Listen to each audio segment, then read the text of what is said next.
ఆరాధించాం. అదే ప్రభువును ఆరాధించడం గొప్ప విషయమే. కొత్త సంవత్సరంలో ప్రభు బలలో పాల్గొనడం కూడా చాలా ప్రాముఖ్యమైన విషయం. ప్రభు బలలో పాల్గొనడం కూడా మన ఆత్మీయ జీవితాలకు ఎంతో ఆశీర్వాదకరం. అందుకనే ప్రభు బల కొరకు మనం సిద్ధపడతాం. ప్రభు బల కొరకు సిద్ధపడుతూ ఉండగా దేవుని వాక్యపు వెలుగులో ఈ సంవత్సరంలో మనం కూడా ఒకసారి పరీక్షించుకుంటూ ఒక తీర్మానంతో ఈ తీర్మానాలను దేవుడు స్థిరపరిచినట్లుగా ప్రార్థనాపూర్వకంగా ప్రభు యొక్క శరీరమును రక్తములో మనం చేయివేసే వారంగా ఉంటాం. ఆ శరీరము రక్తం కాదు కదండి, ఇది రొట్టె ద్రాక్షరసం కదా అని అంటాం. మనం నేల మట్టితో నరుని నిర్మి, మట్టి తీసుకొని మనిషిని చేసిన దేవుడు. ఇప్పుడు అవి ఆయన శరీరంగా రక్తంగా మార్చగలడు. కాబట్టి మనం చేవేసేది కేవలం రొట్టెలో కాదు, ఆయన శరీరమే, అది ఆయన రక్తమే. కాబట్టి ఎంతో తీర్మానంతో కొత్త సంవత్సరంలో మనము చేవేసే వారంగా ఉంటాం. ఆషామాషిగా కాదు, ఆకతాయితనంగా అసలుకు కాదు. కాబట్టి అందుకొరకు దేవుని వాక్యంలో నుండి కొన్ని మాటలు చదువుకొని తీర్మానం చేసుకుంటాం. ఒక పాట పాడతాం రండి. ఒకవేళ మీ కాళ్ళు సర్దుకోవాలనుకుంటే లేచి నిలబడవచ్చు, లేదు పర్వాలేదు అనుకుంటే మీరు అలాగే కూర్చోవచ్చు. పాట సంఖ్య 227, మరికొన్ని వాటిలో 424, మరికొన్ని వాటిలో 427. కొత్త పాటల పుస్తకంలో 427, పాత వాటిలో 424. ఈ పాట అందరూ కలిసి పాడతాం. కాళ్ళు కొంచెం సర్దుకోవాలనుకున్న వాళ్ళు లేచి నిలబడచ్చు, మామూలుగా పర్వాలేదు అనుకున్న వాళ్ళు కూర్చోండి. అది అభ్యంతరం లేదు, అది మీ ఇష్టం. అయితే సమయంలో వరుసగా ఉండండి. ప్రభు బల దేవుడానికి కూడా వీలుకాయంగా రండి.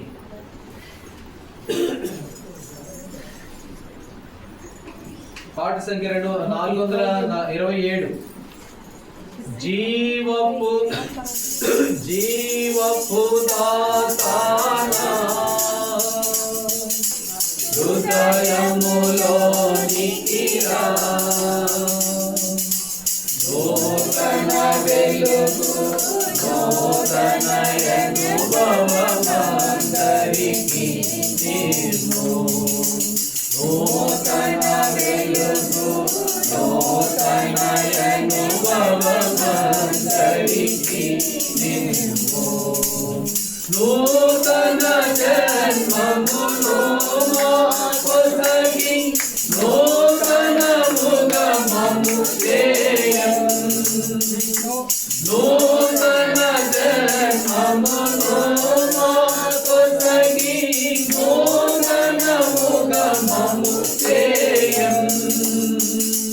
నూతన ఆత్మ హృదయము నిన్ను నూతన ఆత్మ హృదయము నిన్ను జీవపు దాతానా హృదయములోనికి రా, నూతన వెలుగు నూతన అనుభవమందరికీ నిమ్ము. నూతన వెలుగు నూతన అనుభవమందరికీ నిమ్ము. నూతన రచన చేయుము ప్రభువా, లోకము చూచునట్లు. నూతన వ్యక్తిగా చేయుము ప్రభువా, లోకము చూచునట్లు. నూతన వస్త్రములిచ్చి సుందరునిగా చేయుము. నూతన వస్త్రములిచ్చి సుందరునిగా చేయుము. జీవపు దాతానా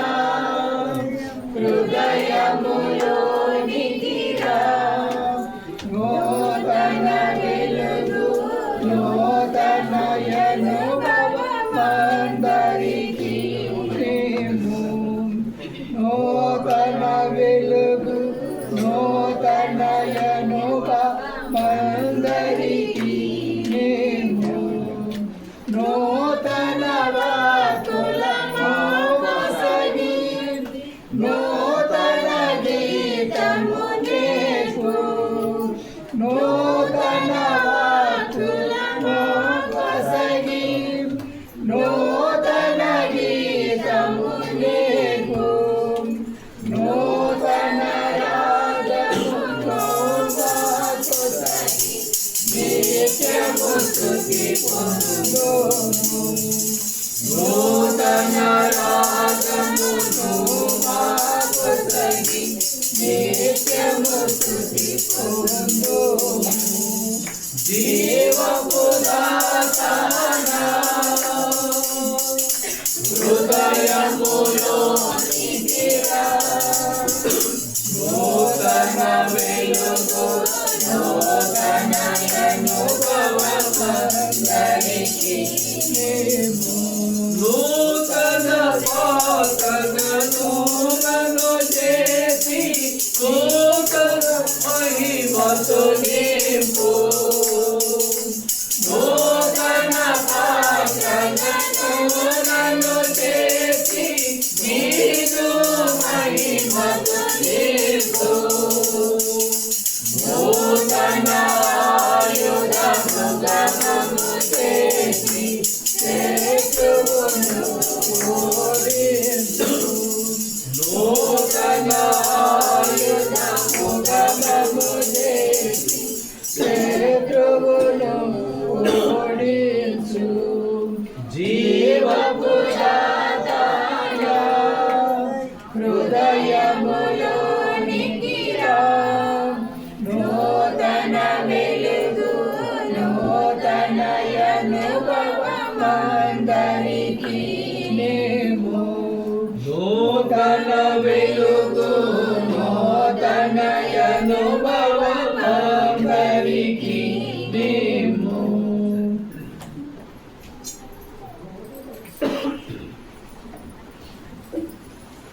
ఈ సమయంలో దేవుని వాక్యములో ప్రభు బలని సమీపిస్తూ ఉండగా వాక్యంలో నుండి ఒక భాగాన్ని చదువుకుని ప్రభు కొరకై ఈ నూతన సంవత్సరంలో మంచి తీర్మానంతో మొట్టమొదటిసారిగా ప్రభు బలిలో మనం పాల్గొనే వారంగా ఉంటాం. ఆరాధన వర్తమానంలో చూసాము, యెహోవా కొరకు ఎదురు చూసేవారు నూతన బలము పొందుతారు. ఇప్పుడు నూతన బలం పొందాం. నూతన బలం పొందిన మనము నూతన సంవత్సరంలో ఎలా నడుచుకోవాలి అనేది కొన్ని మాటలుగా ఈ దేవుని వాక్యంలో మనం చూస్తాం. మరి ఎలా నడుచుకోవాలి, ఎలా జీవించాలి, ఎలా ప్రవర్తించాలి, ప్రభు బిడ్డలైన వారు ఏ రీతిగా ఈ లోకంలో మరి దేవుని కొరకై ముందుకు నడవాలి. 2025వ సంవత్సరం మొదటి రోజు, మొదటి నెల, ఈ రోజు నుంచి 365 రోజులు. ఆ 365 కాదు, ఇంకా ఆ తర్వాత వచ్చే కాలాలు కూడా ప్రభు మనల్ని అనుమతించిన దినాలు. ఎలా మనం నడుచుకోవాలి క్రైస్తవ జీవితంలో అనేది కొన్ని మాటలుగా దేవుని వాక్యంలో నుండి మనం చూస్తాం. హెబ్రీయులకు రాసిన పత్రిక 12వ అధ్యాయం. హెబ్రీయులకు రాసిన పత్రిక 12వ అధ్యాయము 2వ వచనము అందరము కలిసి చదువుకుంటాం. హెబ్రీ 12:2. మనము కూడా ప్రతి భారమును సులువుగా చిక్కులు పెట్టు పాపమును విడిచిపెట్టి విశ్వాసములకు కట్టయు దానిని కొనసాగించేవాడైన యేసు వైపు చూచుచు మన ఎదుట ఉంచబడిన పందెములో ఓపికతో పరిగెత్తుదము. ఆయన తన ఎదుట ఉంచబడిన ఆనందము కొరకై అవమానమును నిర్లక్ష్యపెట్టి శిలువను సహించి దేవుని సింహాసనం యొక్క కుడి పార్శ్వన ఆసీనుడై ఉన్నాడు. దేవుడి వాక్యమును మన కొరకు దీవించును గాక. ఇక్కడ పౌలు అపోస్తలుడు అంటున్నాడు, మనం కూడా ప్రతి భారమును సులువుగా చిక్కులు పెట్టు పాపమును విడిచిపెట్టి విశ్వాసములకు కర్తయు దానిని కొనసాగించేవాడిని యేసు వైపు చూస్తూ మన ఎదుట ఉంచబడిన పరుగు పందెములో, మన ఎదుట ఉంచబడిన పందెములో ఓపికతో పరిగెత్తుదుము అనే మాట. కాబట్టి మన ఎదుట ఏముంది అని అంటే 2025 సంవత్సరం ఉంది. ఆ 2025 సంవత్సరానికి చాలా రోజులు ఉన్నాయి, అవి ముగించడానికి చాలా దినాలు మన ముందున్నాయి. అందుకని అంటాడు పౌలపోస్తుడు, మన ఎదుట ఉంచబడిన పందెములో, పందెములో అనే మాట మొదటి తలంపుగా మనం చూస్తాం. ఇప్పుడు అంటే అందరం పెద్దోళ్ళు అయిపోయారు, మీరు చాలా పెద్దవాళ్ళు అయిపోయారు, కానీ మనం అందరము ఆటలాడిన వాళ్ళమే కదా. చిన్నప్పుడు అందరము ఆటలాడిన వాళ్ళమే. స్కూల్లో పరుగు పందాలని అవన్నీ ఇవన్నీ అన్నీ ఆటలు ఆడాం. ఇప్పుడు పరుగు పందాలు పెట్టినప్పుడు ఆ పరుగు పందానికి ఎంత సమయం ఇస్తారు చెప్పండి? ఎంత సమయం ఇస్తారు? ఒక సంవత్సరం ఇస్తారా? బాబు ఒక సంవత్సరం దాకా పరిగెత్తుకుంటూ రమ్మంటారా? కొంత టైం ఇస్తారు, 10 నిమిషాలు 15 నిమిషాలు. ఈ 10-15 నిమిషాల్లో ఆ పందెంలో మనం పరిగెత్తాలి. అందరం ఆడినోళ్ళమే చిన్నప్పుడు. ఒకవేళ పరుగు పందాలు ఆడకపోయినా తొక్కుడు బిళ్ళ అయినా ఆడుంటాం ఏదో ఒక ఆట. కాబట్టి కొంత టైమే ఉంటుంది, ఇక సంవత్సరాలు టైం ఉండదు. అయితే మన ఎదుట ఉంచబడినటువంటి పందెము అనేది మనం చూసినప్పుడు, ఈ పందెము అనే మాట దగ్గర సమయము అనేది మనం జ్ఞాపకం చేసుకోవాలి. అటు కొంచెమే ఉంటుంది పందెంలో సమయం, 10 నిమిషాలు 5 నిమిషాలు. ఇంకా అయితే మా క్రిస్టమస్ అలాంటివి వచ్చినప్పుడు ఇంతకుముందు మేము హెబ్రోన్లో కాదు, బయట వేరే డెనామినేషన్, వేరే సావాసము, కుర్చీలాటలు కూడా ఆడేవాళ్ళం. పాటలు పాడుతూ ఉంటే గరగర కింద పడిపోయేవాళ్ళం. అట్లాంటి రకరకాల ఆటలు. అయితే మన ఎదుట ఏముంది అని అంటే పందెం ఉంది. ఈ పందెం అనేది ఏం చూపిస్తుందంటే సమయాన్ని చూపిస్తూ ఉంది. ప్రకటన గ్రంథము మొదటి అధ్యాయం, ప్రకటన గ్రంథము మొదటి అధ్యాయము 3వ వచనం చదవండి. 3వ వచనం, సమయము సమీపించినది గనుక ఈ ప్రవచన వాక్యం చదువువాడును వాటిని విని అందులో రాయబడిన సరళ గైకొను వారును. కాబట్టి సమయం ఏమైంది చెప్పండి? సమీపంగా ఉంది. ఇక ఎక్కువ రోజులు లేదు. నేను ఇంత ఆరంభంలో ఆ మాట అన్నాను, 2024 నా కంటికి ఎట్ట కనబడుతుందనంటే నిన్న మొన్న పోయినట్టుగానే ఉంది, కానీ చాలా రోజులైనట్టుగా నాకు అనిపించట్లా. చాలా రోజులైంది, సంవత్సరం అనే అన్నట్టుగా లేదు. అరే మొన్ననే వచ్చినట్టుగా ఉంది 2024, అప్పుడే అయిపోయిందా అనిపిస్తా ఉంది. అందుకని ఇక్కడ అంటాడు సమయము ఏముందంట? సమీపంగా ఉంది. హెబ్రీలకు రాసిన పత్రిక 10వ అధ్యాయం 37వ వచనంలో కూడా ఆ మాట మనం చూస్తాం. హెబ్రీ 10:37, కాలము బహు కొంచెముగా ఉన్నది చాలు. కాబట్టి సమయం ఎలా ఉంది? సమీపంగా ఉంది. కాలం ఎలా ఉంది? బహు కొంచెంగా ఉంది. ఈ కొంచెంలో పందెంలో మనం ఉన్నాం. కొంచెం ఆ పందెం అనేది కొంత సమయమే ఉంటుంది. ఆ సమయము ఇప్పుడు మన ఎదుట ఏముందంటే పందెం ఉంది, సమయం ఉంది. ఎంత ఉంది ఆ సమయం అని అంటే బహు కొంచెంగా ఉంది. సమయం సమీపించి ఉన్నది. ఈ సంగతి మనకు తెలియదు. మనం అనుకుంటాం, ఓ చాలా సమయం ఉందిలే, చాలా సంవత్సరాలు ఉన్నాయిలే, మనకి ఇంకో గోల్డెన్ సంవత్సరం ఉందిలే అని మనం అనుకుంటాం. కానీ అపవాదికి తెలుసు సమయం విలువ. అపవాదికి తెలుసు సమయం ఎంత విలువైందో. అందుకనే అపవాదిని గురించి ఆ మాట రాయబడింది. ప్రకటన గ్రంథము 12వ అధ్యాయము 12వ వచనం. ప్రకటన గ్రంథం 12వ అధ్యాయము 12వ వచనం చదవండి. అందుచేత పరలోక నివాసులారా ఉత్సాహించండి, భూమి సముద్రమా మీకు శ్రమ. అపవాది తనకు సమయము కొంచెమే అని తెలుసుకొని బహు క్రోధము గలవాడై తిరిగి వచ్చుచున్నాడని చెప్పి. అపవాదికి అర్థమైపోయింది, ఓ నాకు సమయం చాలా తక్కువగా ఉంది, వీలైనంత మటుకు ఈ భూమి మీద ప్రభు బిడ్డలైన వారిని ఎలాగైనా సరే చెరపాలి, సరళతలో నుండి మరల్చాలి. ఎందుకంటే అపవాదికి సమయం ఎట్లుందంట? కొంచెమే ఉంది అంట. అందుకనే మొదటి పేతురు రాసిన పత్రికలో ఆ మాట ఉంది. 5వ అధ్యాయం 8వ వచనంలో, మీ విరోధి అయిన అపవాది గర్జించు సింహములే ఎవరిని మృంగుదమో అని భూమి మీద తిరుగుతూ ఉన్నాడు. ఎందుకు అని అంటే వానికి సమయం ఎంత ఉంది చెప్పండి? కొంచెం కావాలి.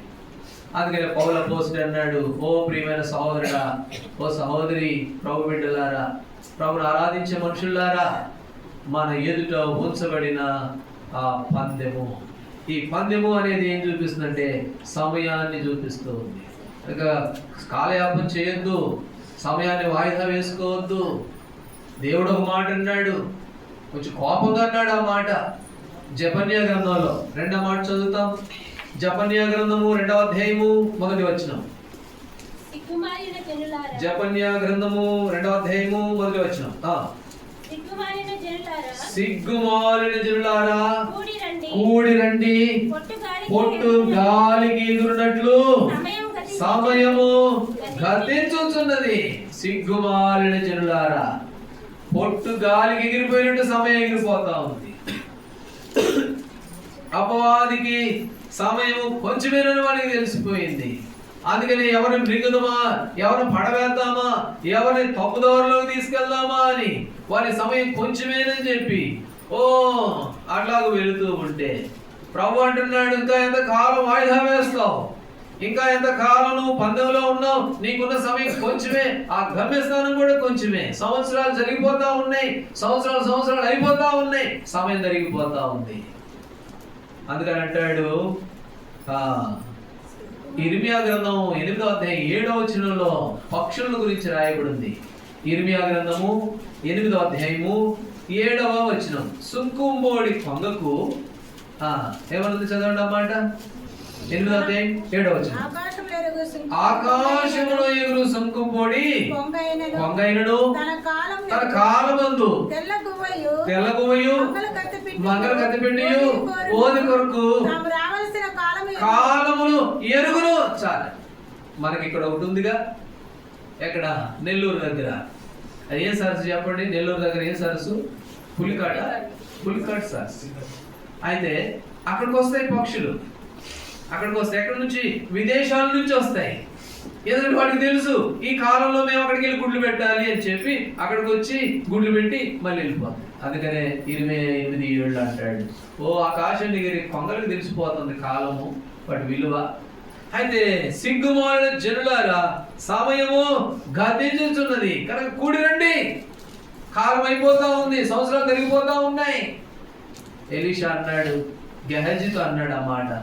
ఏమన్నాడు? 2వ రాజుల గ్రంథంలో చదువు, ఆ మాట చదువుతాం. అది చాలా ప్రాముఖ్యమైన మాట. 2వ రాజుల గ్రంథం 5వ అధ్యాయం. 2వ రాజుల గ్రంథం 5వ అధ్యాయము 26వ వచనం.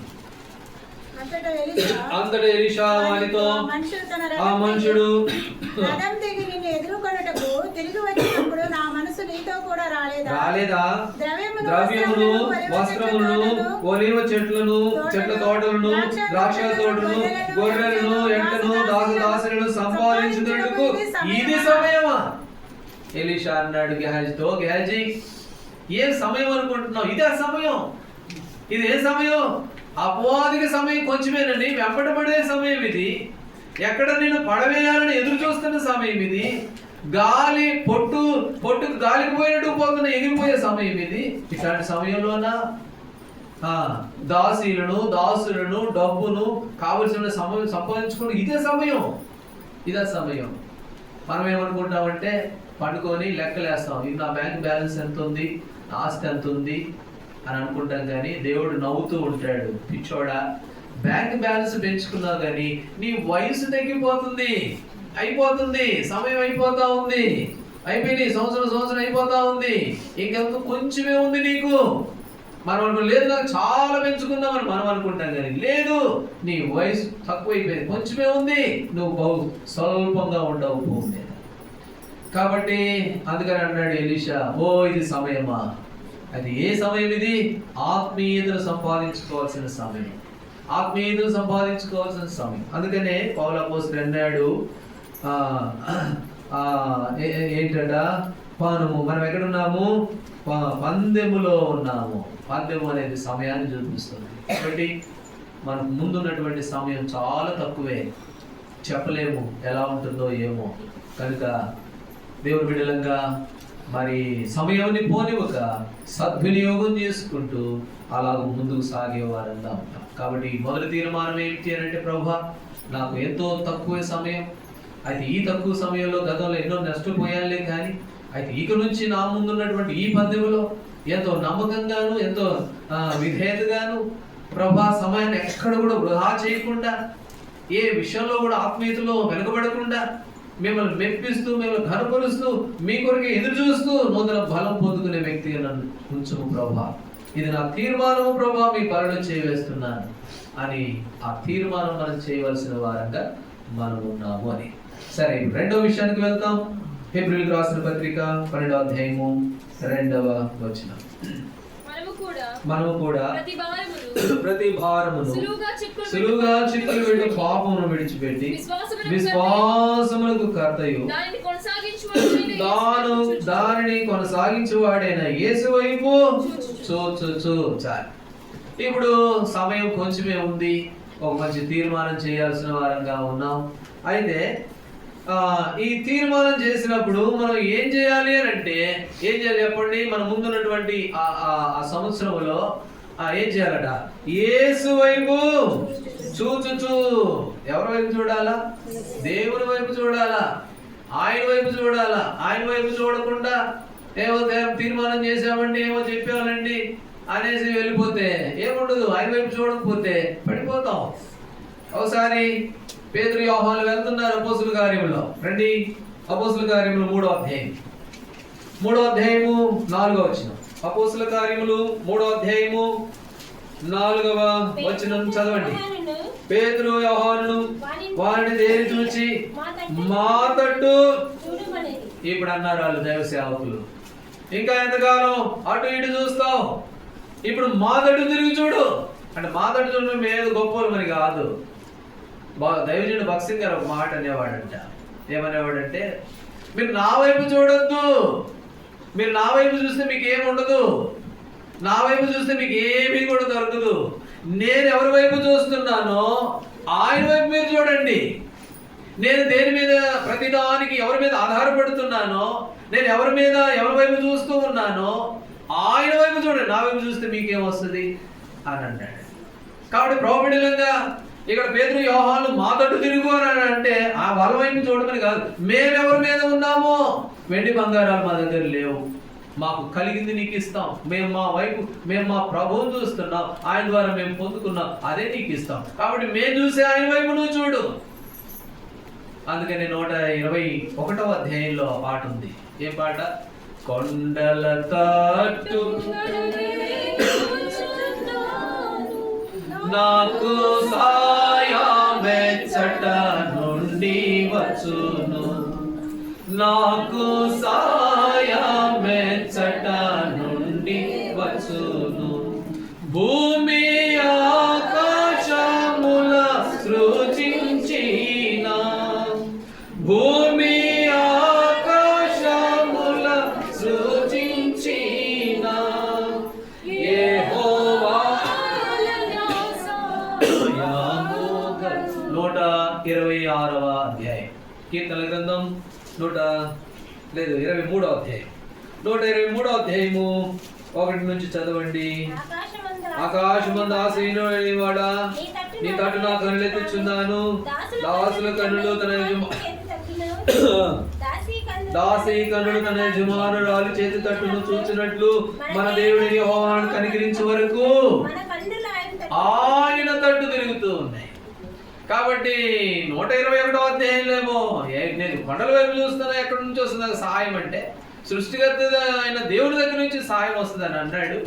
అయితే 123వ అధ్యాయంకి వచ్చేసరికి దాసి కన్నుల యజమానురాలు వైపు చూసినట్లుగా. పని చేస్తుంది కదా, లేకపోతే ఉద్యోగం చేస్తాం కదా, 1వ తారీఖు ఎప్పుడు వస్తా అని ఎదురు చూస్తాను చూడండి, అట్లా.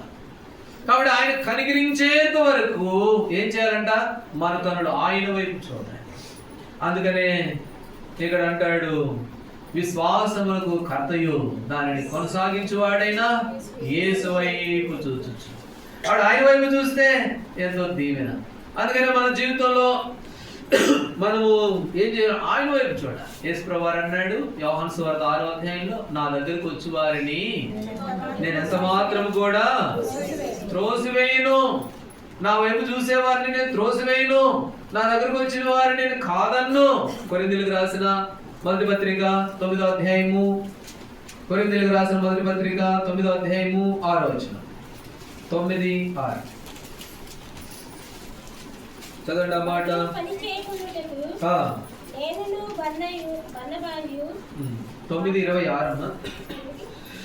26. కాబట్టి నేను గురి చూడని వానివలే పరిగెత్తు వాడును కాను, గాలిని కొట్టినట్టు నేను పోట్లాడలేదు గాని. కాబట్టి పౌలపోస్తుడు అన్నాడు, నేను గురి చూడని వానివలే ఏం చేయట్లా, నేను పరిగెత్తట్లా. ఆయన వైపు చూస్తున్నాను, ఆయన వైపు వెళ్తున్నాను కానీ ఏదో కళ్ళు మూసుకొని గుడ్డోళ్ళలాగా పోవట్లా. నేను గురి చూడని వాని వల్ల నేను వెళ్ళట్లా, గాలికి పోట్లాడట్లా. ఒక గురి కలిగి ఉన్నాను, ప్రభు వైపు చూస్తున్నాను, ఆయననే నిదానిస్తూ ఉన్నాను. అలాగూ పరుగు పందెంలో ముందుకు కొనసాగుతున్నాను పౌలపోస్తుడు అన్నాడు. కాబట్టి నాడు ప్రోబిడలంగా ఏమో వస్తున్నాం పోతున్నాం అన్నట్లుగా కాదు, కానీ గురి కలిగి జీవించవలసిన వారంగా ఉన్నాం. ఏమిటి మన గురి? ఆయన వైపు చూడడం, ఆయన వైపు, ఆయన కనికరించేంత వరకు ఆయన వైపు చూడడం, ఆత్మీయంగా బలపరచబడడం, ఆయన ఆనందింపజేయడం. కాబట్టి నూతన సంవత్సరంలో ఇది 2వ మన తీర్మానం. అని చూడండి, రోమీయులకు రాసిన పత్రిక 13వ అధ్యాయం. రోమీయులకు రాసిన పత్రిక 13వ అధ్యాయము 11వ అధ్యాయము 11, 12 వచనాలు చదవండి. 11, 12. మీరు కాలము నెరిగి నిద్ర మేలుకొని వేళ అయినదని తెలుసుకొని అలాగూ చేయుడి. మనము విశ్వాసమైనప్పుడు కంటే ఇప్పుడు రక్షణ మరి సమీపంగా, రాత్రి చాలా గడిచి పగలు సమీపంగా ఉంది. కాబట్టి నిద్ర మేలుకునే వేళ అయింది అని చెప్పి కాలం నెరిగి, మనం రాత్రి చాలా గడిచిపోయింది, పగలు చాలా సమీపంగా ఉందని మనం మేలుకునే వారంగా ఉండాలి. అందుకని ప్రభు వైపు చూడాలి, ప్రభు వైపు చూస్తూ అలా ముందుకు సాగే వారంగా ఉండాలి. అందుకనే ఇక్కడ అంటాడు పౌలపోస్తుడు, కాబట్టి మేలుకునే వేళ అయింది. కొంతమంది ఏం చేశారు తెలుసా? మత్తయి సువార్తలో 2వ మాట చదువుతాం, 24వ అధ్యాయం. మత్తయి సువార్త 24వ అధ్యాయం, 24వ అధ్యాయము 27వ వచనం అనుకుంటాను, చదవండి. మెరుపు తూర్పున పుట్టి 37 చదవండి. 37. నోవాహు దినములు ఎలాగుండెనో మనుష్య కుమారుడి రాకడను అలాగే ఉండును. జల ప్రళయములకు ముందటి దినములలో నోవాహు ఓడలోకి వెళ్ళు దినము వరకు వారు తినుచు త్రాగుచు పెళ్లి చేసుకునుచు పెళ్లి తింటుచుండిరి. జల ప్రళయము వచ్చి అందరినీ కొట్టుకొని పోవు వరకు ఎరుగక పోయిరి. రోమీయులకు రాసిన పత్రికలు ఏం చదువుకున్నాం? మీరు కాలమును ఎరిగి, కాలాన్ని ఎరగండి. మనం రాత్రి చాలా గడిచిపోయింది, పగలు సమీపంగా ఉంది. అయితే మనిషి కుమారుని రాకడ దినాలు ఎలా ఉంటాయంట? నోవాహు కాలం లాగా ఉంటాయంట. ఈ నోవాహు కాలంలో ఎలాగుంది? దిగులు లేకుండా ఉన్నారంట మనుషులు. పెళ్లి చేసుకుంటున్నారు, పెళ్లికి ఇచ్చుకుంటున్నారు, నారు నాటుతున్నారు, కోతలు కోస్తున్నారు, వాళ్ళు ఇష్టం. అయితే 39లో ఏమన్నాడు? 39వ వచనంలో జల ప్రళయం వచ్చి అందరినీ కొట్టుకొని పోవు వరకు ఎరుగకు పోయిరి. వాళ్ళంతా నాశనం వెళ్ళేంత వరకు కూడా వాళ్ళు ఎరగకపోయిరి. అయ్యో సమయం చాలా తక్కువగా ఉంది, యేసు వైపు చూడాలా, ఆత్మీయంగా ముందుకు సాగాలి, లోకము దాని ఆశలు గతించును అన్న సంగతిని వారు ఎరగక కొట్టుకొని పోయేంత వరకు ఆగారంట. అందుకని ఒక సామెత ఉంటుంది. ఏంటంట సామెత? కట్టి వంకర ఏం చేస్తుంది చెప్పండి?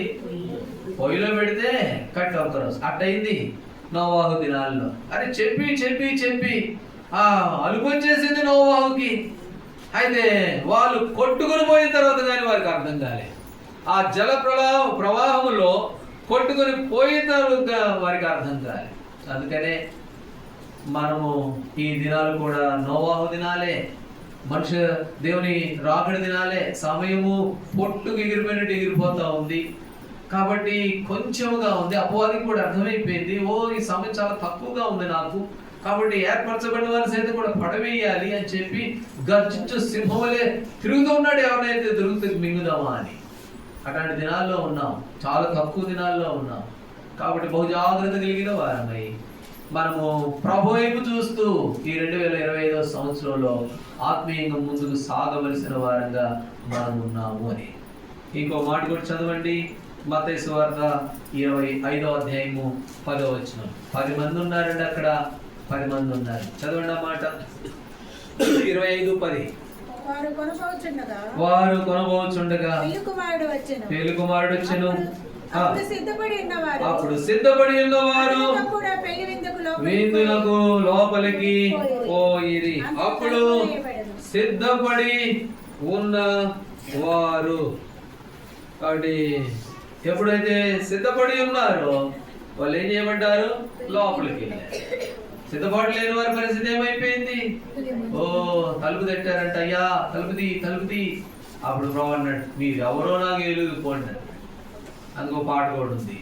ఏం పాట అంటే, బుద్ధి లేని కన్యకల వాలే మొద్దులుగా నుండే, సిద్ధెలలో నీ నూనె పోసి సిద్ధపడకపోతే, తలుపులు తట్టినను మీరు పొమ్మను. కాబట్టి సిద్ధపాటు లేకపోతే ఏమైపోతారు? మీరు ఎవరో నాకు తెలియదు పోండి. కాబట్టి ఇక్కడ మత్తయి సువార్త 24వ అధ్యాయంలో వారు కొట్టుకుని పోయేంత వరకు కూడా ఎరగకుండా సిద్ధపాటు లేకుండా జీవించారంట. అయితే ప్రభు బిడ్డల ఈ నూతన సంవత్సరంలో మనం అలాంటి కాదు, కానీ మన విశ్వాసములకు కర్తయు దానిని కొనసాగించేవాడైనా యేసు ప్రభువారి వైపు చూస్తూ ఆయన కనికరించేంత వరకు దాసీకరుడు యజమానుడి కరుడు ఆ దాసుడి కరుడు ఎలాగో యజమానుడి వైపు యజమానుల వైపు చూస్తాయో అలాగో ఆయన కనికరించేంత వరకు ఆయన వైపు చూస్తూ మనం ముందుకు సాగే వారంగా ఉంటాము అని. కాబట్టి మనం తీర్మానం చేయాలి, ప్రభా ఒకటి, నాకు సమయం చాలా తక్కువ, నేను పందెములో ఉన్నా, ఈ పందెములో గురి లేకుండా పరిగెత్తకూడదు, మళ్ళీ గురి కలిగి పరిగెత్తాలి.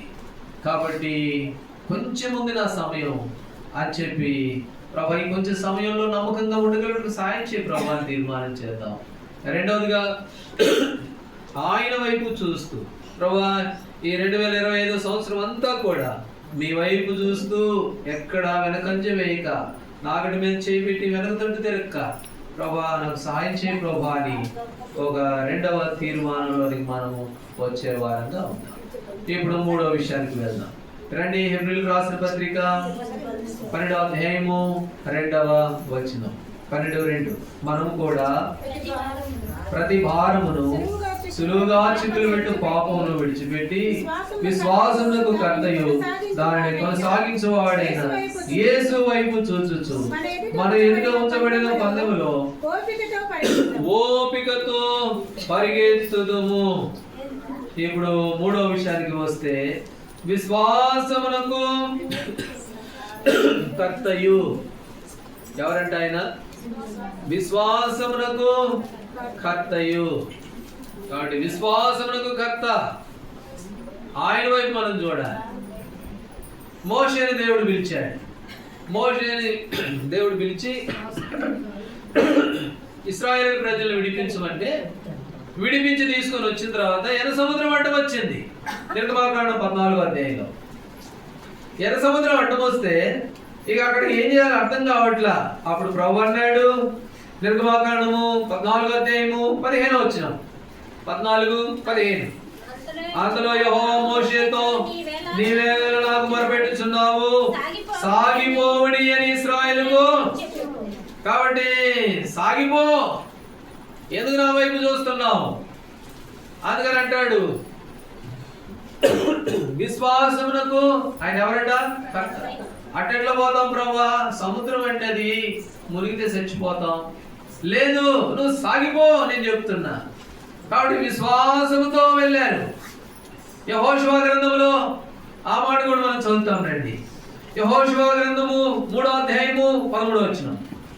యెహోషువ గ్రంథము 3వ అధ్యాయము 13వ వచనం. 3:13. సర్వలోకనాథుడగు యెహోవా నిబంధన మందసమును మోయు యాజకుల అరికాళ్ళు యోర్దాను నీళ్లు ముట్టగానే, యోర్దాను నీళ్లు అనగా యెహోవా పౌరు నీళ్లు ఆపబడి ఏకరాశిగా యాజకుల కాళ్ళు యోర్దాను నీళ్లు ముట్టగానే, మునగలు కూడా మునగల ముట్టగానే. కాబట్టి మందసం మోసుకుంటూ పోతా ఉన్నారు. ఆ యోర్దాను నది అంటే సామాన్యమైనది కాదు, ఎంతో భయంకరమైన వడిగా ప్రవహించేటువంటి నది. మా దగ్గర కూడా భద్రాచలంలో 2 నదులు ఉంటాయి. ఒకటి గోదావరి, అది చాలా వెడల్పుగా ఉంటుంది, నిదానంగా పారుతుంది. ఆ తర్వాత మధ్యలో ఇంకొక నది వస్తుంది, దాన్ని శబరి అంటారు. అది వెడల్పు తక్కువ ఉంటుంది, చాలా లోతు ఉంటుంది. వెడల్పు చాలా తక్కువ. గోదావరి ఏమో కిలోమీటర్ల వెడల్పు ఉంటుంది, ఈ శబరి ఏమో పెద్ద దూరం చాలా దగ్గరగా ఉంటుంది. అయితే శబరిలో నీళ్లుంటాయి చూడండి. ఈ గోదావరిలోనికి ఇలా వచ్చినప్పుడు గోదావరిని ఇలా చీల్చి అవతలటికి కొడతా ఉంటాం, అంత వడిగా పారుతా ఉంటాం. కాబట్టి యోర్దాను నది ఎట్లాంటిదంటే ఎంతో వడిగా ప్రవహించేటువంటి నది.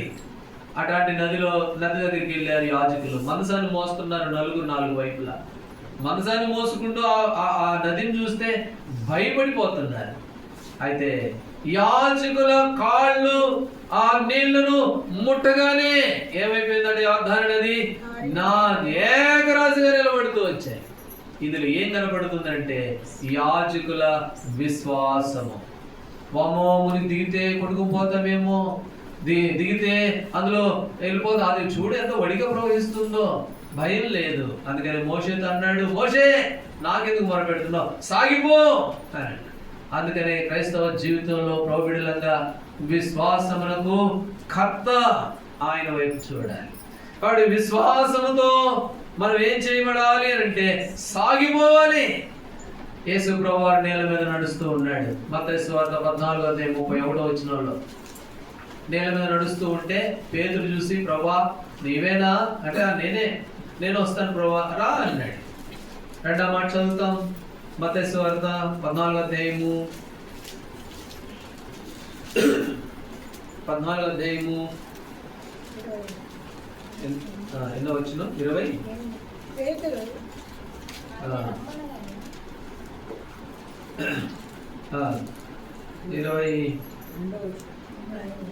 31 చదవండి. 31. వెంటనే యేసు చేయి చాపి అతను పట్టుకొని, అల్ప విశ్వాసి ఎందుకు సందేహపడదవని. కాబట్టి అల్ప విశ్వాసి, విశ్వాసమునకు కర్తయు దాన్ని కొనసాగించేవాడని యేసు వైపు చూడు. అయితే నువ్వేమైపోయావు? అల్ప విశ్వాసివి. నువ్వు అల్ప విశ్వాసం అయిపోయావు కాబట్టి నువ్వు మునిగిపోతూ ఉన్నావు. యాజకులు విశ్వాసం కలిగిన వారు కాబట్టి మేము దిగినా కూడా మా దేవుడు సహాయపడతాడని నమ్మారు. ఎందుకు నా వైపు చూస్తున్నావు? సాగిపో మోషే అన్నాడు. క్రైస్తవ జీవితంలో 2025వ సంవత్సరంలో ఇలాగ విశ్వాసంతో మనం సాగవలసిన వారంగా ఉన్నాం.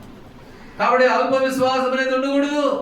మార్కు సువార్త 9వ అధ్యాయం 7వ వచనంలో ఉంది, నమ్ముట నీ వలనైతే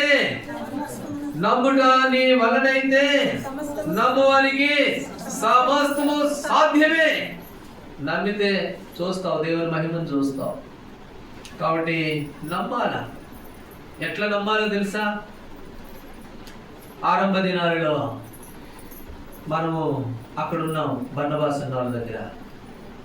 అప్పుడు చాలా దినాల నుంచి మందిరం కొరకు ప్రార్థన చేయమన్నా, చాలా రోజుల నుంచి మందిరం కొరకు ప్రార్థన చేయమన్నా. అప్పుడు కొన్ని మాటలు వినపడ్డాయి.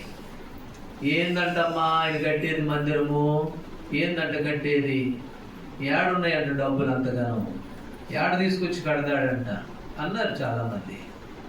అయితే ఎక్కడ దిగులు పడలా, భయపడలా, విశ్వాసంతో ప్రభు వైపు చూస్తూ వచ్చాం. విశ్వాసంతో ప్రభు వైపు చూసాం. ఎందుకనంటే సంఘము ఆయనది, మంది కాదది. దేవుని మందిరం ఎవరిది? ఆయనది. దేవుడు ఆదామును చేశాడు. ఆదామును చేసి ఆదికాండం 2వ అధ్యాయం 8వ వచనంలో ఏదేనును సేద్యపరుచుటకు అందులో పెట్టాడు. ఎందుకు పెట్టాడు చెప్పండి? ఏదేనును సేద్యపరచుటకు. ఇప్పుడు ఏదేను తోట ఎవరిది? ఆదాముది కాదు. ఆదికాండం 13వ అధ్యాయం 10వ వచనంలో ఆ మాట ఉంది. ఆదికాండము 13వ అధ్యాయం 10వ వచనం. అక్కడ లోతు సొదొమ గొమొర్రా పట్టణాలను చూసినప్పుడు అది నాశనం చేయబడక మునుపు అది ఎలాంటి తోటగా ఉందంట? అక్కడ ఏమని రాయబడింది? యెహోవా తోట వలె ఉండెను. ఇప్పుడు ఏదేను తోట? ఎవరి తోట? యెహోవా తోట. అయితే అదే ఆదికాండం 4వ అధ్యాయం 23వ వచనంలో ఆదామును ఆ తోటలో నుంచి దేవుడు ఏం చేశాడు? వెళ్ళగొడుతూ వచ్చాడు. కాబట్టి ఈ 3 వచనాలను బట్టి మనకు అర్థమవుతుంది, తోట సంఘము అది దేవునిది, మంది కాదు. కాబట్టి విశ్వాసములకు కర్త ఆయన వైపు చూడాలి. అందుకనే మరి ఆయన వైపు చూస్తూ వచ్చాము. దేవుడు తన పనిని తాను జరిగిస్తూ వచ్చాడు, అద్భుతం చేస్తూ వచ్చాడు. కాబట్టి మన జీవితంలో అల్ప విశ్వాసి, ఎందుకు నీవు సందేహపడుతుంది? ఎందుకు సందేహపడుతున్నావు? వాడు నమ్మదగిన దేవుడు, విశ్వాసమే కర్తవ్యం, దాన్ని కొనసాగించేవాడైనా యేసు వైపు చూచుచూ ముందుకు వెళ్ళాలి. మత్తయి సువార్త 25వ అధ్యాయము 26వ వచనం. మత్తయి సువార్త 25:26. అక్కడ అంటాడు 25:26వ వచనం. చదవండి. అందుకు అతని యజమానుడు వారిని చూచి సోమరువైన చెడ్డ దాసుడా, కాబట్టి సోమరువైన చెడ్డ దాసుడా, కాబట్టి నమ్మకంగా లేము, అందుకని సోమరువైన చెడ్డ దాసుడు అయిపోయాడు. ఇంకో మాట కూడా చదవండి. కీర్తనల గ్రంథం 122వ అధ్యాయం. కీర్తనల గ్రంథం 122వ అధ్యాయము 6వ వచనం చదవండి. యెరూషలేము యొక్క క్షేమం కొరకు ప్రార్థన చేయండి. యెరూషలేమా, నిన్ను ప్రేమించువారు వర్ధిల్లుదురు. యెరూషలేమా, నిన్ను ప్రేమించువారు వర్ధిల్లుదురు. 137వ అధ్యాయం. కీర్తనల గ్రంథం 137వ అధ్యాయము 137వ అధ్యాయము 5వ వచనం. యెరూషలేమా, నిన్ను మరిచిన ఎడల నేను నిన్ను జ్ఞాపకం చేసుకోనని ఎడల నా ముఖ్య సంతోషం నేను యెరూషలేమును హెచ్చుగా ఎంచని ఎడల. కాబట్టి యెరూషలేమా, నిన్ను ప్రేమించువారు వర్ధిల్లుతారు. ఓ యెరూషలేమా, నిన్ను మర్చిపోతే ఆ పరిస్థితి ఎట్లా? నన్ను శాపం పెట్టుకున్నాడు భక్తుడు. అయితే ఈనాడు ప్రోబిడలంగా ఎలాంటిది? దేవుని మందిరం విషయంలో, దేవుని సంఘం విషయంలో మరి విశ్వాసం కలిగిన వారంగా, సంఘమును ప్రేమించే వారంగా, కాబట్టి అలాంటి అనుభవాన్ని కలిగిన వారంగా ఉండాలి. అందుకనే విశ్వాసమునకు కర్తయు.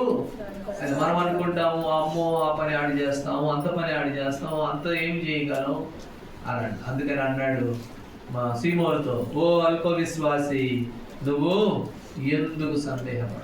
పౌలు అపోస్తలుడు ఇంకో మాట అన్నాడు తెలుసా? 2వ తిమోతిలకు రాసిన పత్రిక 2వ మాట చదువుతాం. తిమోతిలకు రాసిన 2వ పత్రిక 4వ అధ్యాయము 7వ వచనం. 2వ తిమోతి 4:7. విశ్వాసమును మంచి పోరాటము పోరాడి తిని నా పరుగు కడముట్టించి తిని విశ్వాసమును కాపాడుకుంటుని. నా విశ్వాసాన్ని కాపాడుకున్నా. దేవుని మందిరం, దేవుని సంఘము, దేవుని పరిచర్య, ఈ విషయంలో ఎంతో నమ్మకంగా విశ్వాసంగా ఉన్నాను. ఆయన వైపు చూస్తూ వచ్చాను, ఆయన వైపు ఆధారపడుతూ వచ్చాము. అందుకని నా విశ్వాసమును నేనేం చేశాను? కాపాడుకుంటుని. నా పరుగు కడముట్టించింది పౌలు అపోస్తలుడు. కాబట్టి దేవుని బిడ్డలంగా అయితే ఇప్పటి వరకు ఏమో అవిశ్వాసంతో జీవిస్తూ వచ్చాము దేవుని సంఘం విషయంలో. యెరూషలేముని ప్రేమించువారు వర్ధిల్లుతారని వాక్యం చెబుతూ ఉంటే, ప్రేమిస్తే నాకేమొస్తుందిలే, దేవుని మందిరాన్ని చూసుకుంటే నాకేమొస్తుందిలే అని ప్రేమించగా అవిశ్వాసంతో అలా ఉంటూ వచ్చారు. కానీ అయితే ప్రేమించేవారు ఏం చేయబడతారు? వర్ధిల్లుతారు. కాబట్టి అటు విశ్వాసమును పౌలు అపోస్తలుడు ఏమన్నాడు? నేను కాపాడుకుంటేని. హెబ్రీయులకు రాసిన పత్రిక 11వ అధ్యాయం 6వ వచనం. విశ్వాసము లేకుండా దేవునికి ఇష్టడుగా ఉండడం అసాధ్యం. దేవుని మందిరం విషయంలో అటు విశ్వాసం కలిగి ఉన్నామా? దేవుని మందిరం విషయంలో ప్రయాసపడే వారంగా ఉన్నామా? విశ్వాసం లేకపోతే దేవునికి ఇష్టంగా ఉండలేము. యెరూషలేమా నేను ప్రేమించకపోతే వర్ధిల్లలేము కీర్తనకారుడు. కాబట్టి ఈ యెరూషలేము ఎవరిది? మనుషుడిది కాదు, ఆదాముది కాదు తోట. ఎవరిదా తోట? దేవునిది. దేవుని తోటను సేద్యపరచడం ద్వారా దేవుని నుండి దీవెన పొందుకునేవారు. కొన్నిసార్లు అనుకుంటాం అది మాది కాదులండి, అది వాళ్ళదండి.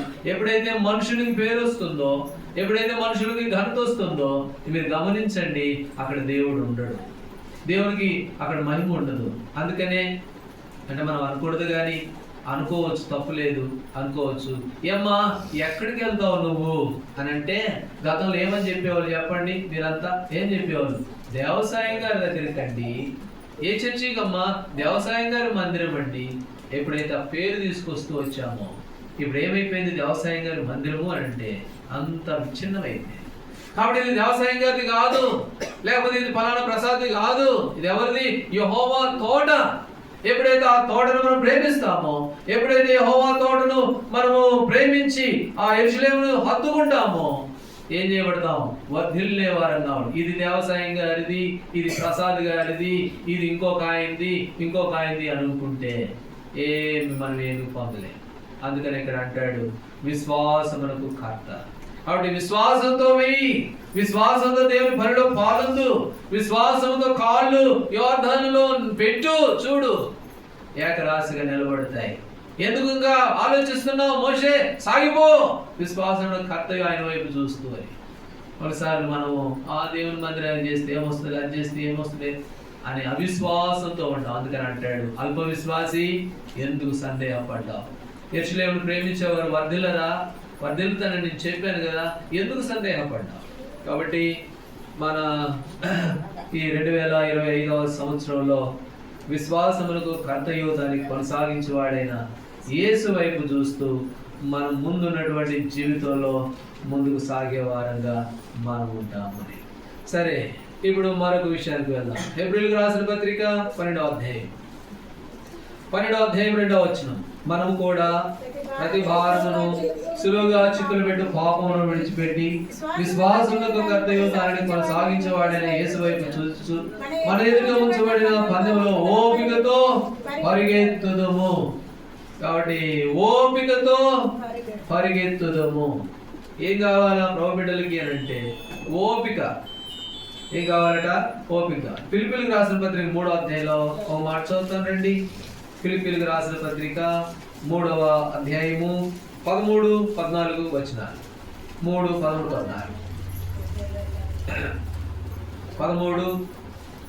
వచనాలు. సహోదరులారా, నేను ఇదివరకే పట్టుకొని ఉన్నానని తలంచుకున్నాను, అయితే ఒకటి చేయించున్నాను, వెనక ఉన్నవి మరిచి ముందున్న వాటి కొరకై వేగిరపడుచున్నాను. నేను ఒకటి చేస్తున్నాను.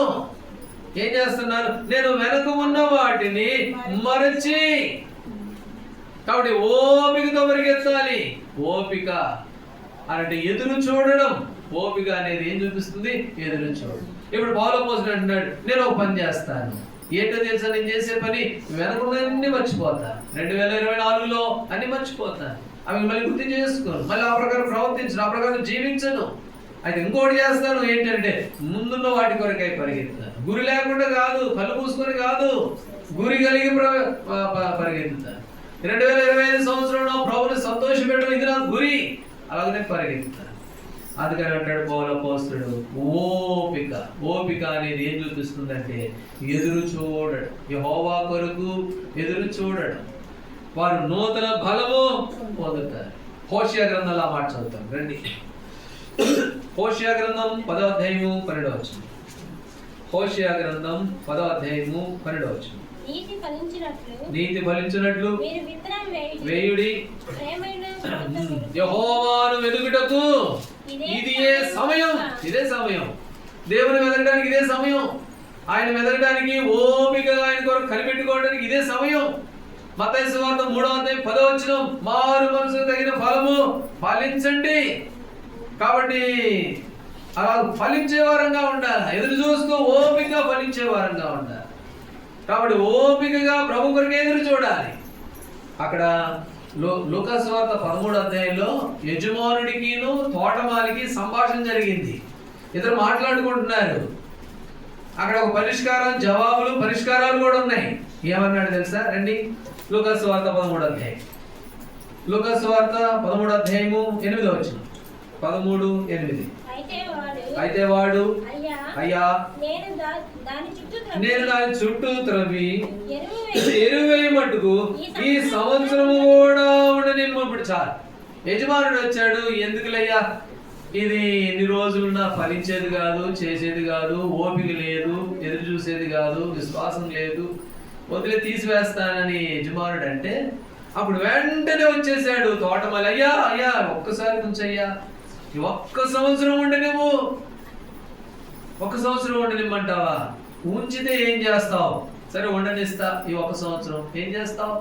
అప్పుడు జవాబు చెప్పాడు ఆ కుమారుడే. ఎవరైతే అడ్డం పడ్డారో, అయ్యా ఒక సంవత్సరం ఉండి నేను బతిలాడుకున్నా ఆయన, ఇప్పుడు ఆయన జవాబు చెబుతున్నాడు. ఏమని చెబుతున్నాడు? చదవండి 9వ వచనం. ఫలించిన సరి లేని ఎడల నరికించి వేసేయ్, ఇంకా అవసరం లేదు. అది ఫలించిందా? సరే ఇప్పుడు కంటే ఏదో అడ్డం పడ్డాను, ఈ ఒక్క సంవత్సరం ఉండని బతిమాడుకున్నాను కాబట్టి ఉండనిచ్చావు, నా మాట గౌరవించావు. అయితే ఫలించకపోతే ఏం చేయమంటావు? ఈ ఒక్క సంవత్సరం చూడు, ఫలించిందా సరి, లేకపోతే తీసి పడే, అంతే, అవసరం లేదు. కాబట్టి ప్రేమతో చెప్పిన ఆయనే కఠినంగా జవాబు కూడా చెప్పాల్సి వచ్చింది. కాబట్టి ప్రౌఢంగా ఎలాంటి వారంగా? ఓపికతో ఏం చేయాలా? ఫలించే వారంగా ఉండాలి. ప్రభు ఇంకో సంవత్సరం ఇచ్చాడు, ప్రభు ఇంకో సంవత్సరం మనకు దయా కిరీటంగా ఇచ్చాడు. ఓపికగా పరిగెత్తాలి. విశ్వాసము కర్తయు దాన్ని కొనసాగించడం యేసు వైపు చూస్తూ వెళ్ళాలి. లోక వైపు, లోక మాయల వైపు కాదు, అవిశ్వాసంతో కాదు. సమయం చాలా తక్కువగా ఉంది, ఇంకా ఏదో చాలా సమయం ఉందని అనుకుంటున్నాం కానీ లేదు, చాలా తక్కువగా ఉంది. అయితే ఎలా ఫలించగలం? ఇంకో సంవత్సరం కూడా ఉంటూ చక్కటి ఫలాలు ఎలా తీసుకొని రాగలం? యేసు ప్రభువారు అన్నాడు ఆ మాట మత్తయి యోహాను సువార్త 15వ అధ్యాయం, నా యందు నిలిచి ఉండుడి. నా యందు నిలిచి ఉంటే మీరు బహుగా ఫలిస్తారు. నువ్వు నా యందు నిలిచలేకపోతే నువ్వు ఫలించలేకపోతే ఈ ఫలించకపోయినా సరే ఇంకొకసారి తీసివేయి అన్నట్లుగా. కాబట్టి దేవుని బిడ్డలంగా ఓపిక కలిగిన వారన్నాయి. ఏప్రిల్కి రాసిన పత్రిక 12వ అధ్యాయంలో 4 సంగతులు.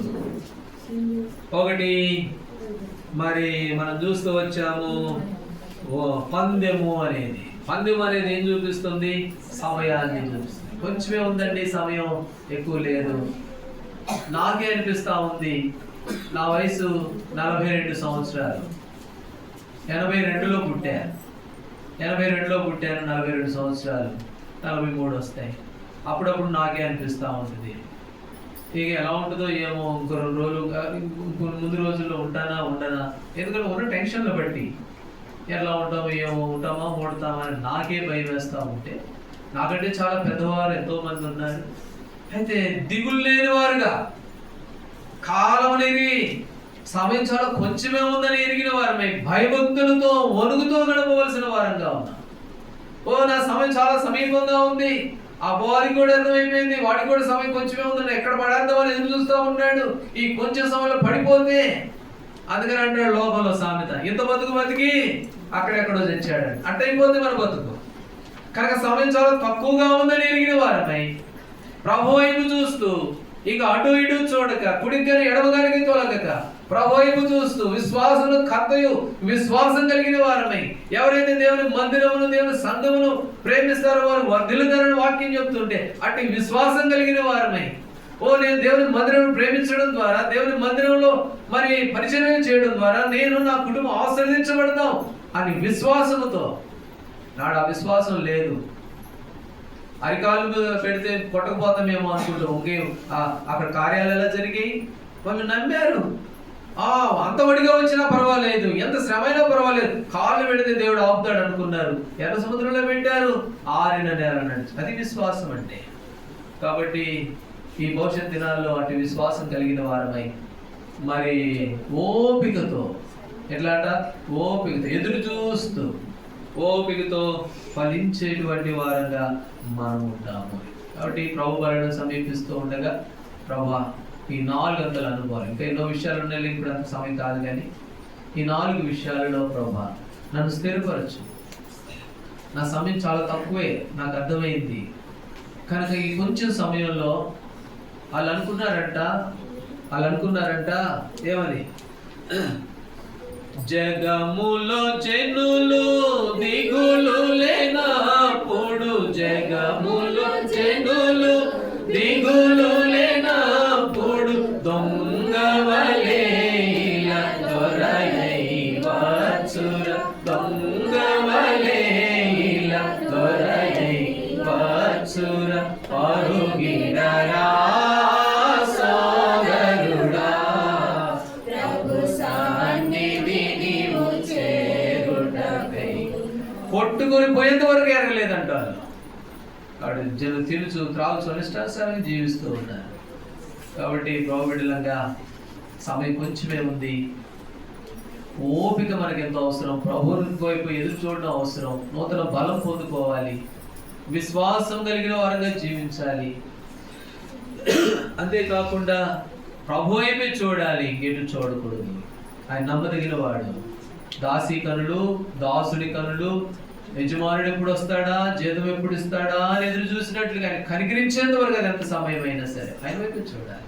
అటు విశ్వాసం కలిగిన వారమై ఫిబ్రవరి 12:2 ప్రకారం ఆ 4 అనుభవాలు కలిగి ఈ 2025 సంవత్సరం అంతా కూడా మనం ముందుకు సాగే వారంగా ఉంటాం. దేవుడు ఆ విధంగా మనందరికీ సహాయపడుగా. ఇప్పుడు ప్రభు బలి ఉంటుంది. ఒకసారి మోకరిద్దాం, ప్రార్థన చేసుకుందాం. ఆ ప్రార్థనలో తీర్మానం కలిగి ఉందాం. ప్రభా నీ బలిలో చేయవేస్తున్నా ఈ 4 అనుభవాలు నాకు స్థిరపరచు తండ్రి. అల్ప విశ్వాసాలు కాకుండా సహాయపడు ప్రభా. నేను స్థిరంగా నమ్మకంగా ఒక దినాన్ని మీరు వచ్చినప్పుడు బలా నమ్మకమైన దాసుడా అనిపించుకున్నట్లు స్థిరపరచు ప్రభా. ఏదేదో పై మాటలుగా కాదు, ఒట్టి మాటలుగా కాదు. ఇది సామాన్యమైన రొట్టి కాదు, ఇది సామాన్యమైనది కాదు. మీ అమూల్యమైన రక్తం శ్రేష్టమైంది కనుక ప్రభా తీర్మానం చేస్తున్నా మీ ఎదుట మరణాత నాటి తీర్మానంలోకి వస్తున్నాను. నన్ను సిద్ధపరచు. మరణాతాన్ని 2025 సంవత్సరం అంతా కూడా నమ్మకంగా ఉంటాను, నమ్మకంగా కొనసాగుతాను, మేము సంతోష పెడతాను భక్తుల వలె. అలాగే నన్ను సిద్ధపరచు ప్రభాని ప్రార్థన చేసుకుందాం, తీర్మానం కలుగుందాం. ఆ రీతిగా ప్రభు బలని మనం సమీపించే వారంగా మనం ప్రార్థనలో ఉండండి.